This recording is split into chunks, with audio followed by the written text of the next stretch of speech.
Bonjour, je suis Charlotte Renard, vétérinaire pour chiens et chats depuis une quinzaine d'années et créatrice du blog DirectVet. Au cours des dernières années, j'ai conseillé des milliers de propriétaires de chiens au travers de mon blog et de ma chaîne YouTube. Dans ce troisième épisode de mon atelier en vidéo, vous allez découvrir les 10 erreurs des propriétaires de chiens que vous ne devez surtout pas faire si vous voulez avoir un chien bien dans ses pattes et agréable à vivre. Ne pas faire ces erreurs permet d'ailleurs de rester en accord avec le concept BCMB que j'ai développé et dont je vous ai parlé dans les deux précédents ateliers. BCMB, ça signifie bon chien, maître bienveillant, c'est-à-dire avoir un bon chien tout en étant un maître bienveillant. Mais n'oubliez pas que ces deux groupes de deux lettres sont liés.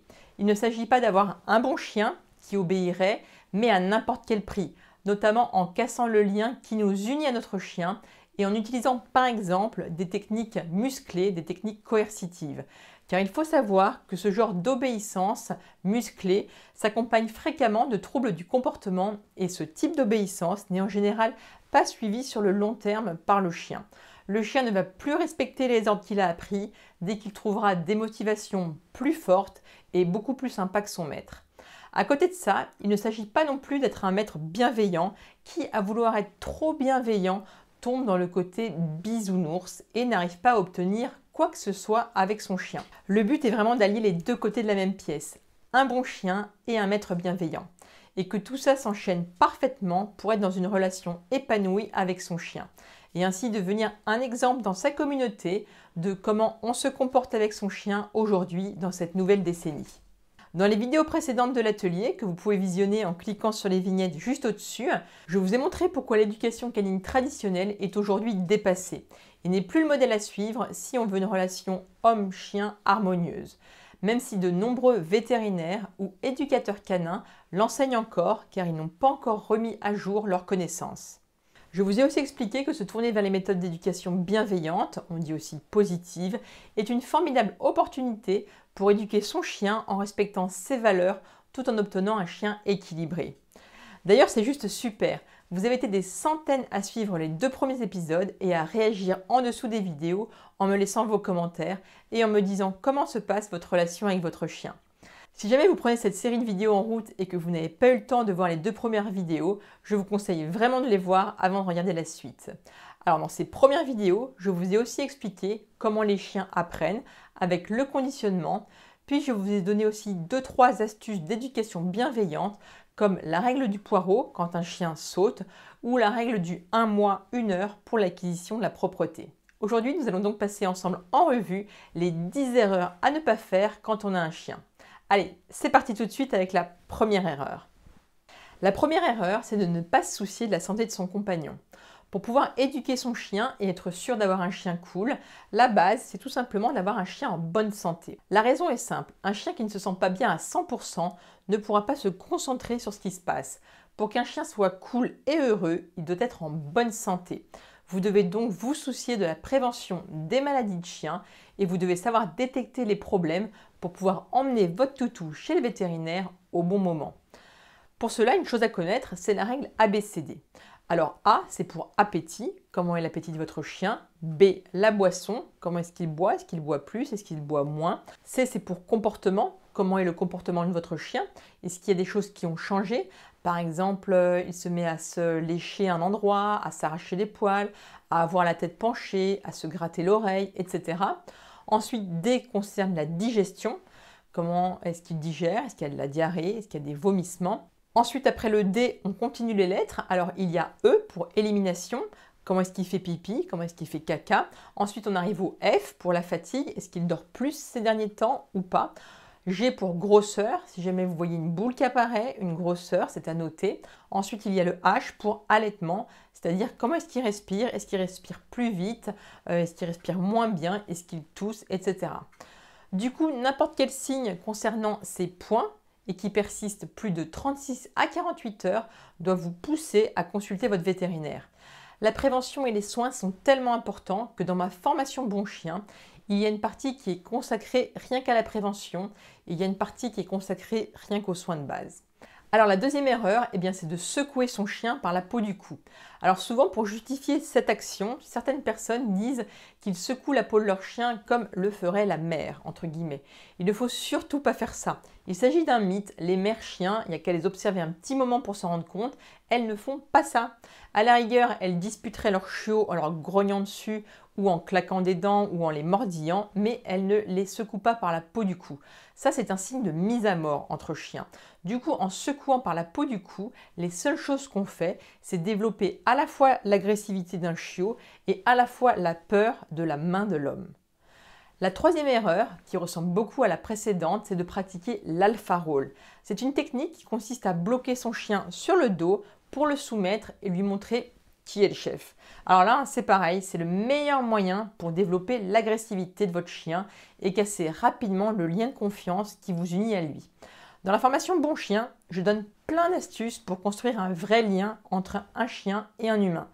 Et une chose est sûre, l'alpha roll n'en fait pas partie. Des études scientifiques l'ont clairement démontré. Si on tape son chien, si on pratique l'alpha roll, si on le secoue par la peau du cou, on augmente significativement l'agressivité des chiens et le risque de morsure. La quatrième erreur, c'est de ne pas sortir son chiot avant qu'il ait eu tous ses vaccins. Si on attend que tous les vaccins du chiot soient terminés pour le sortir, on attendra quasiment jusqu'à ses 4 mois. Et là, on va passer à côté d'une période très importante du développement du chiot, qui est sa socialisation. Le chiot doit avoir un maximum de situations différentes pour ne pas développer de peur à l'âge adulte. Par exemple, il doit entendre des bruits de voiture, voir des enfants qui font du bruit, qui courent, voir passer des trottinettes, des vélos, voir des gens en uniforme, avec un chapeau, avec une barbe, etc. Si on garde son chien à l'intérieur de la maison pendant cette période très critique, c'est vraiment dommage et ça peut créer des dommages irrattrapables. La cinquième erreur, c'est se laisser piéger par la dépendance à la croquette, la dépendance à la friandise. Quand on travaille avec le renforcement positif et avec les récompenses, les friandises représentent une très bonne récompense. Ça motive bien les chiens. Par contre, il faut faire attention à ne pas créer de dépendance face à la croquette, ce qui ferait que le chien n'obéirait qu'en présence de croquettes. Il existe plein de techniques pour éviter cette dépendance. Rappelez-vous BCMB, le concept bon chien maître bienveillant. Le tout n'est pas d'être bienveillant, il faut que ça fonctionne, il faut obtenir du résultat. C'est là qu'on arrive à la sixième erreur, qui est de croire que l'éducation bienveillante ou l'éducation positive est forcément esclave de la croquette. C'est bien évidemment faux. Et comme je le disais à l'instant, il existe de multiples astuces pour ne pas se rendre esclave de la croquette. J'en connais pas moins de 5. La première technique, c'est la technique de la machine à sous. Il s'agit de donner des croquettes à son chien quand on le récompense de manière aléatoire. La friandise est là pour apprendre le bon comportement au chien, puis elle va devenir aléatoire en alternant avec d'autres récompenses par la suite. Par exemple, lui faire une grosse fête, lui donner plein de caresses, jouer avec lui, pour que la friandise ne soit donnée au final qu'à de rares exceptions. Donc en période d'apprentissage d'un ordre, la récompense est systématique. Pendant la phase de renforcement, la récompense est aléatoire. Et puis ensuite, on va arrêter les récompenses, mais on donnera des piqûres de rappel. Donc c'est juste de l'aléatoire qui est très rare. C'est le principe des machines à sous au casino. Gagner à tous les coups ne rend pas accro. Par contre, le suspense, l'incertitude de gagner, c'est ça qui rend les gens accros car c'est beaucoup plus tentant. À côté de cette technique de la machine à sous, il existe 4 autres astuces que nous n'aurons pas le temps de développer aujourd'hui, mais que je partage dans ma formation Bon Chien.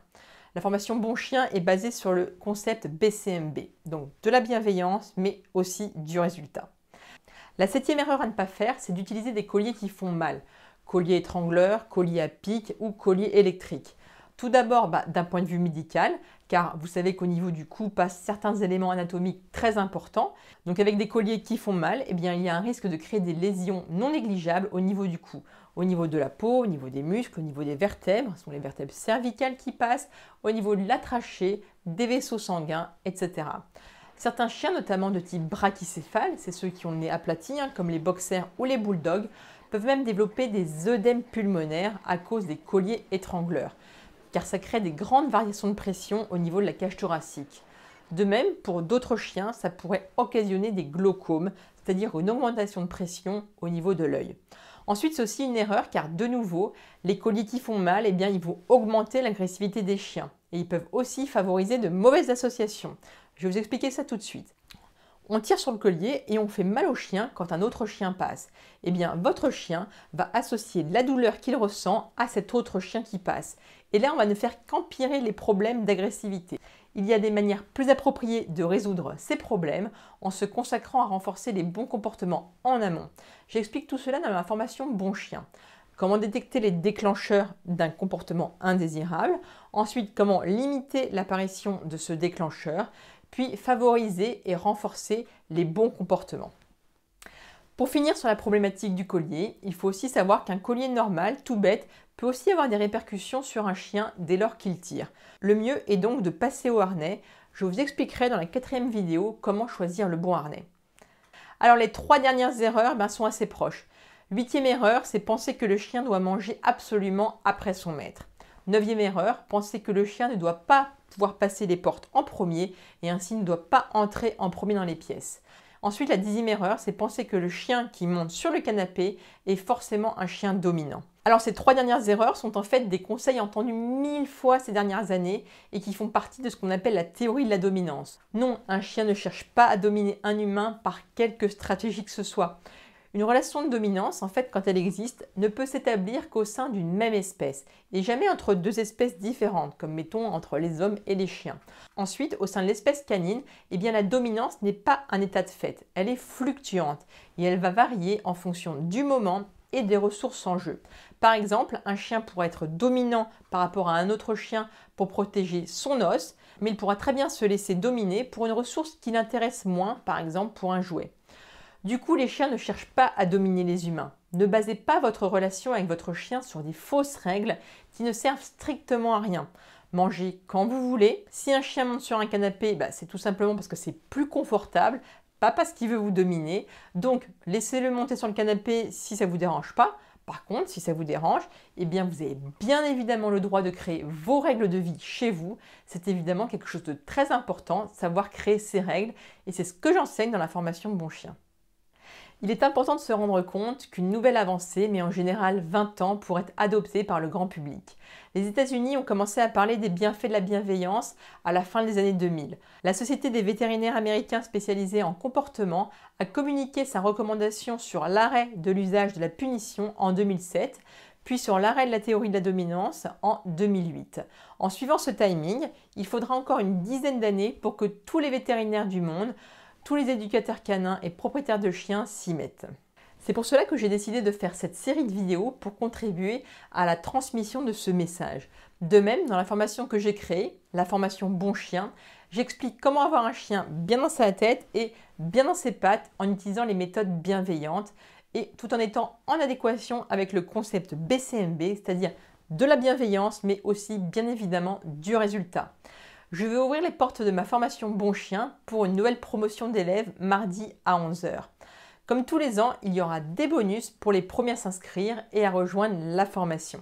Donc soyez bien là au rendez-vous mardi à 11 h. Je vous expliquerai tout le contenu et le programme de la formation Bon Chien, puis j'ouvrirai les portes des inscriptions. Donc merci infiniment d'avoir regardé cette série de vidéos. Que vous décidiez de rejoindre le programme ou pas, ça a été un réel plaisir pour moi de faire ces vidéos et de partager toutes ces choses avec vous. Moi, je vous dis à mardi 11 h ou un petit peu avant. Voilà ce que vous devez faire en attendant. J'ai préparé un document PDF qui récapitule les 10 erreurs à ne pas faire. Pour le télécharger ainsi que le replay de cette vidéo, posez-moi toutes les questions que vous avez en commentaire sur le programme Bon Chien et je vous y répondrai. Dès que vous aurez laissé votre commentaire, vous recevrez un email avec le PDF et le lien de téléchargement. Alors je vous dis à mardi à 11 h et en attendant n'oubliez pas, les animaux sont de rééquilibre, alors protégeons-les. Ciao!